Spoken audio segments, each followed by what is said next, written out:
Hi everybody, hope you're all doing well. Welcome back to my channel. Today I wanted to bring you another tutorial test, and I really do enjoy these because it is amazing to me how sometimes these looks just turn out atrocious and other times they don't. Okay, maybe atrocious was a bit of a harsh word, but sometimes I'm just kind of surprised that's the look that was created. Anyway, today, for these tutorial tests, I usually go in, find a Natasha Denona tutorial off of her YouTube, and I follow along and create the look. So today, we are going to be using the Triochrome, which I think I have used before here on my channel, and when I saw this palette online, I knew I wanted it instantly. Not only do these colors just speak to me, but I really love myself a good Triochrome, Duochrome, any sort of pigment that shows different shifts of shades. Beautiful. I love that. So today we are going to focus on this bottom row. I forget what she calls it, but she first does kind of a basic, neutral, everyday eye, and then she adds some other kind of fun pops to it. So that is what we are going to do as well. But first, as per usual, always priming up the lids.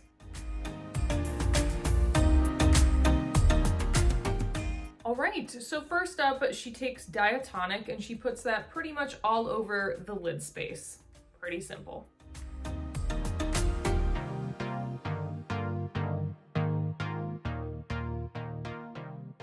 All right, and we have that first shade all over the lid, and that's a really kind of unique salmon-y color, but it does just make me fall in love with her mattes over and over. Her mattes are just stunning. Next up, she goes into Garmin, the shade right over, and just buffs that all out into the crease.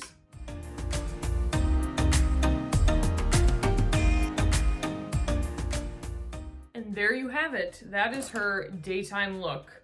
Very simple, very quick, and I actually like this more than I thought I would, just because sometimes you think about that you want to have something that is so much more than just a two-shade look, but sometimes all you need are two shades or just one. But I think before I go into the day or the nighttime steps, I'm gonna put on the rest of my face just so that we can kind of see what this would look like as a daylight, obviously without mascara, and then we will go in and try that nighttime look. Also, sorry for like the splotchiness on my skin.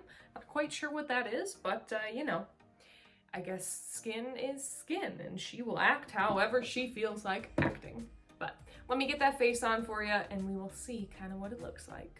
All right, so I put on kind of the rest of my face, and you know, with mascara, I actually wouldn't mind this eye look at all. I think it's nice, it's pretty simple, it's clean, it's just easy, which is sometimes something I don't really go for. I like going for a lot and extra, and you know, sometimes there is beauty in the simplicity of looks and creations. But we are still going to play and put this into the nighttime look that Natasha does as well. So I'm gonna go in, she goes into Plutonium, and she puts that all within the inner corner, and she calls it just a nice little pop of color. She goes in pretty wide, pretty thick.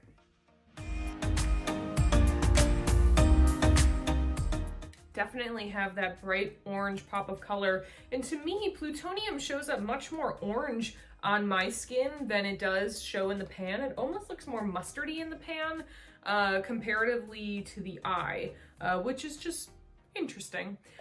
Next, she actually goes in with just kind of like a little kind of fluffier, more so brush, and takes Vertex and just puts that as a, you know, brow bone highlight. Simple.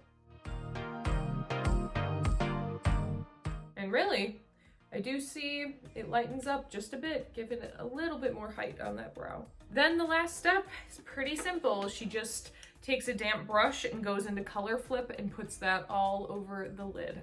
I'm gonna try with a damp brush and then maybe move to my finger, and we'll just kind of see what pigment we are going for. Color Flip also looks to be the most duochrome shade within the palette. Kinetic, the purple one, isn't so much, and Scarab is also quite beautiful. But kinetic, the purple isn't as much of a shift, but I can definitely see the shift quite well in these studio lights on both Scarab and Color Flip.